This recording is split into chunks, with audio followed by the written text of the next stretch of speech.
వాళ్ళగా చెప్పే ప్రయత్నం చేసి ఆయన అధికారంలోకి వచ్చాడు.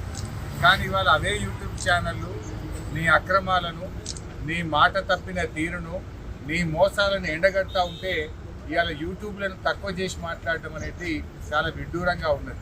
అంటే రేవంత్ రెడ్డి తనకు అవసరమైతే ఒక తీరు, తన పని తీరగానే ఇంకొక తీరుగా ఉన్నది. ఓడదాటేదాకా ఓడమల్లప్ప, ఓడదాటినాక గోడమల్లప్ప. ఈ యూట్యూబ్లోనే వాడుకున్నావు కదా.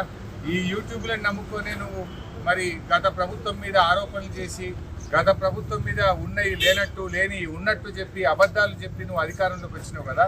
అవే యూట్యూబ్లు నీ బండారాన్ని బట్టబయలు చేస్తుంటే, నీ అవినీతిని బయట పెడుతుంటే, నీ యొక్క డొల్లతనాన్ని, నీ మాట తప్పిన తీరును, నువ్వు ప్రజల్ని మోసం చేసిన విషయాలను బయట పెడతా ఉంటే ఇవాళ నువ్వు తట్టుకోలేకపోతున్నావు. తట్టుకోలేక నీ అక్కసును యూట్యూబ్ల మీద వెళ్ళబుచ్చుతా ఉన్నావు. ఇవాళ ప్రజలకు అర్థమైపోయింది, ఇవే యూట్యూబ్ ఛానల్ బిడ్డ నిన్ను గద్దెదించడానికి రాష్ట్రంలోని యూట్యూబ్ ఛానళ్ళన్నీ ఒక్కటైతే నీ బండారాన్ని బయట పెడతారు. ఖచ్చితంగా నీకు తగిన శాస్తి ఈ యూట్యూబ్ ఛానళ్ళే చేస్తాయి.